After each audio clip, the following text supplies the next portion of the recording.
Yesa reka nkwifurize ibihe byiza, nkwifurize umunsi mwiza, bonero no kukwifuriza kugubwa neza cyane kuri wabashe gukora subscribe kuri no channel ya YouTube, uyu muyoboro ukugezaho amakuru menshi atandukanye aba agenda avugwa mu bice bitandukanye. Ibisanzwe rero tuba tugutegurira amakuru menshi atandukanye abagenda avugwa hirya no hino, tukayakugezaho kuri uyu munsi. Uyu musore yatangiye kumenyekana cyane mu bitangazamakuru bitandukanye, by'umwihariko televiziyo ahandi hatandukanye, n'abantu mu mpera z'ukwezi gushize kwa 9 nibwo yagiye amenyekana, ariko bigenda bivuga n'ubundi ko hari impano idasanzwe yo yitandukanye n'ubundi yagiye akora. Nyamara rero ni umusore amenyekanye cyane ari mu karere ka Rusizi, babiyitwa Bamvuye Inyumvira Emmanuel. Rero kabangu yiga mu mwaka wa gatatu w'amashuri yisumbuye, akaba yari atuye mu murenge wa Nyakabuye mu karere ka Rusizi. Rero yaje kuba yumvikana ubwo yavugaga yuko ngo yakoze radio, n'ubundi iyi radio ikaba yaravugiraga ku mirongo ya 96 n'ibice 4 ndetse na 96 n'ibice 5 muri kara gace, n'ubundi aho uri hafi yayo kugira ngo ubashe kuyumva, ariko ukayumvira kuri FM cyangwa se ukayumvira kuri frequency modulation nk'uko abantu benshi bagenda babyita. Uyu musore rero hari impano zitandukanye, gusa yaje kuba yumvikana akora ikintu gisa nkaho kidasanzwe. Yakoze robo ndetse anakora bombe y'ingi iturika, ndetse aza no kuba n'ubundi akora alarme cyangwa se alarmiriya basetinga n'ubundi kagaragaza igihe n'ubundi ku rusange. Ibi byose rero tugiye kugenda tubirebera hamwe, tumenye iby'ibi bikoresho n'ubundi ko yagendaga abikora nuko yagendaga abigaragaza. Uyu musore navuga ngo ufite impano y'akataraboneka, ufite impano idasanzwe n'ubundi watangiye kugenda amenyekana mu mezi make ashize, ariko abona yuko n'ubundi agenda yihariye cyane, aho magingo y'amabi no kuvuga ko yamaze kuba nakora satellite n'ubundi nuko amakuru yo kutugeraho bivuga yuko uyu musore w'imyaka 17 y'amavuko, aho mu minsi yashize n'ubundi yagendaga agaragara mu bikorwa bitandukanye. Icyo gihe rero ndavuga ngo yabwiye kimwe mu bitangazamakuru bitandukanye hano mu gihugu cy'u Rwanda ko ndavuga ngo muri ibi bihe n'ubundi batari ku ishuri, ko we yagiye akomeza kugenda ateza imbere ubukorikori bwe n'ubundi, ndetse hari n'ibindi bikoresho ndengabumenyi cyangwa se ibi bikoresho by'ubwenge bitandukanye n'ubundi yagiye akora mu bihe bitandukanye, birimo n'ubundi alarme ndetse na bombe. Umunyamakuru rero ukorera muri kariya karere n'ubundi muri rusange yagiye avuga byinshi bitandukanye ku babaza kuri uyu mwana rero avuga yuko ngo yamaze gukora irobo ndetse agakora na small bombe ndetse n'icyo bita junior alarm n'ubundi nk'uko yagendaga abitangaza. Sobanura yuko rero urugendo rwo gukora udukoresho dutandukanye turimo amarobo yagiye duteganya cyangwa se ajyana n'abitekereza kuva mu bwana bwe, ariko akaba ariko n'ubundi dukoresho twe dutandukanye yagiye adukora akoresheje n'ubundi amarobo. Yakomeje asobanurira urugendo rwe rwo gukora udukoresho nyabukorikori twe tw'amarobo, aho rero yavuze ko ari ibintu bitandukanye n'ubundi agenda bikoramo.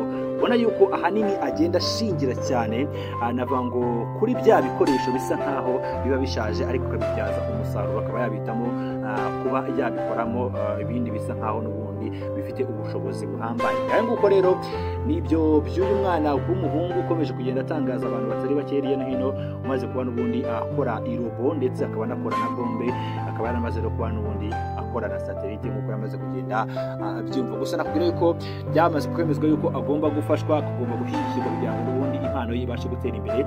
N'ubundi reka kubwire yuko yari yacana ya YouTube Evangelias 250 igutegura amakuru menshi n'ubundi ikanakugezaho umunsi ku wundi, kugira ngo ujye ubasha kumenya amakuru menshi atandukanye n'ubundi abagenda banditse uko bigiye byifashe. Komeza rero kugenda ukora subscribe, wifuriza ibihe byiza ndetse no gukomeza kugenda unogerwa na gahunda zitandukanye twagiye tugutegurira kuri uyu muyoboro wa YouTube.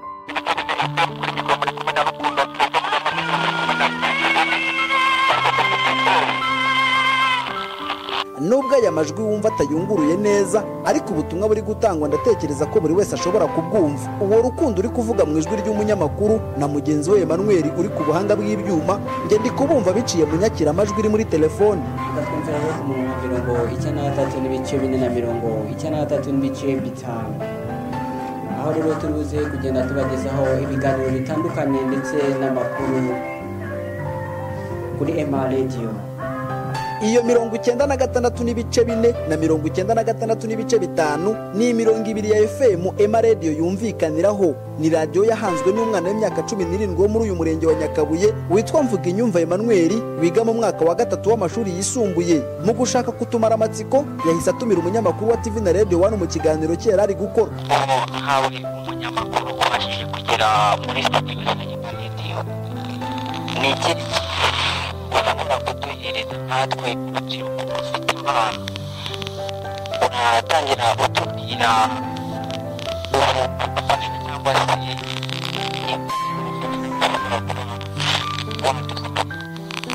byoroshye kuko Ema wenda kuba njye nakubwira ngo nagufashe wenda navuga nti kuba bafashe urwego rw'urubyiruko rugakorana na ICT ndetse na innovation bashobora gufasha abafite impano nkawe bakaba bashobora kubafasha kubateza imbere kuko niba uyu munsi wa none ushobora gukora ibintu byawe ukabiterateranya ugakora radiyo birumvikana ko haramutse n'uburyo bugufasha bishobora kurenga mu bushobozi.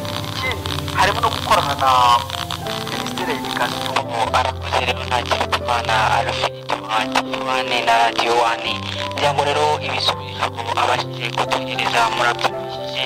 Reka rero Nyuma y'ibi uyu mwana yadusobanuriye uko iki gitekerezo cyo gukora radio cyamujemo. kuva kera hose nazaga numva umuntu ari gucuranga Radio Rwanda ngibaza ukuntu amajwi ari kuva i Kigali akayumva ari ni Nyakabuye uko biba byagenze.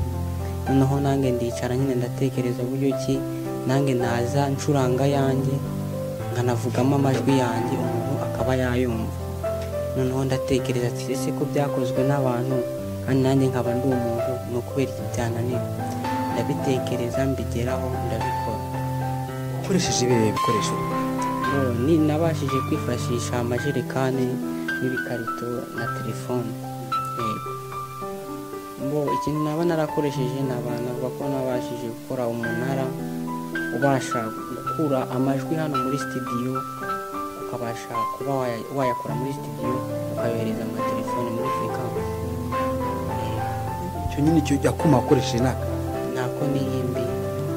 Si radio gusa uyu Emmanuel yakoze kuko yabashije kwikorera telefone yikoresha umugozi ku buryo ashobora guhamagarana n'undi w'iwabo mu rugo dore ko badatuye mu nzu zimwe. Ndebera aho mu kabati nzanire flash irimo iyi rero akaba ari niyo Emiline phone kugira ngo mwabyumvishe neza ko turi kubasha gukorana. Allo yego ntacyo wezana agakoresho akari ko kose ubasha kuba wabona kazana kugira ngo rero urayibona neza cyane ko uri kubyumva ko ari turimo. Ngewe uranyumva neza? Yego nyakubahwa. Ubwo nimero iguhamagaye uri kuyibona? Oya. Bitewe nta nimero irimo? Oya ntabwo ari nimero ikoresha nta nimero irimo. Nshobora kukubwira izina ukaryumva. Ariko nawe uri kunyumva neza? Ndi kukumva ariko ndi kukumva nkaho usa nkaho uri kure. Nuko nge ndi ni uvanga uranyumva neza? Yango rero urabasha kubibona neza cyane. Aka rero niko gafata amajwi kakayoherezamo hano, kagafata n'ayaje kakayoherezamo hano. Izi singa rero ureba ni izibasha kuba zishobora gukura indi connection ari yo yose impande y'iyi telefone. Urabona hari uburyo ushobora kujya kuri machine ugashobora kuba wabona urutonde rwa telefone zose zirimo zikoreshwa, ariko ugiye kugura rutonde iyi ngiyi ntayo wasangaho. Impamvu utayisangaho nuko ari network yayo yihariye. Ababyeyi b'uyu mwana bavuga ko batunguwe n'ubumenyi yifitemo, bona abaturanyi babo bahuriza ku kuba uyu mwana aramutse afashijwe akajyanwa kwiga mu ishuri ryamufasha kwihugura muri ibi, basanga byazamufasha gukuza impano ye yifitemo ndetse bikaba byanamubyarira akazi. Nk'uko nyine leta ari umubyeyi nk'uko basanzwe babikorera abandi, n'ubwo yataba ari we wa mbere nawe ko bamufasha nk'uko baza bafasha abandi bose, bakaba bamushyira mu ishuri rijyanye no kwigisha biriya abasha kuba yakora. Ubwo bufasha nyine nasaba nka leta cyangwa se abandi bagera. Ku giti cyanjye kuri iki gikombe mbibona umwana afite impano, ariko ikibazo kigera kugeza ubu nuko tuvuka mu miryango ikennye, tukaba turi no mu giturage ikintu mbona namusabira ni uko habaho kumufasha wenda inkunga kwa akiga ibintu akabihugurirwa neza kweza akora ibintu bifite gahunda kugira ngo mubaza ngo ikindi cyakubaya gusobanurira kuko wenda iyo ndebye hari icyo ushaka kumubaza ntabaya gusobanurira ari igiki ariko kuko yakabifite mu mutwe akabikora igahabwa umurongo ukagera. Uyu mwana wabashije gukora alarm, indege, radiyo, telefone, byose abikora mu bikoresho biciriritse birimo amajerekani ashaje, udukoresho yagiye akura mu bindi byagiye bisaza. Uyu kandi yanabashije gushinga iminara iwabo ku buryo imufasha gusakaza amajwi ya radiyo ye yakoze ikumvikana ku ntera ya metero 50. Si uyu mwana wenyine ubashije kugaragaza ubuhanga muri kano karere ka Rusizi, kuko hari n'undi TV na Radio 1 byigeze kubatangariza wakoze imashini ituraga amagi, ndetse akaba ari no gukora ubwato butwarwa n'imirasire y'izuba. Gusa ariko bimaze kumenyerwa ko mu Rwanda abanyabugeni nk'aba hari igihe birangira ntacyo bagezeho, kuko ukunze gusanga inzego zibishinzwe zakabaye zibakurikirana ziterera agati mu ryinyo, bikarangira batabashije kugera ku nzozi zabo. Mu murenge wa Nyakabuye w'akarere ka Rusizi, nari Ntakirutimana Alfred,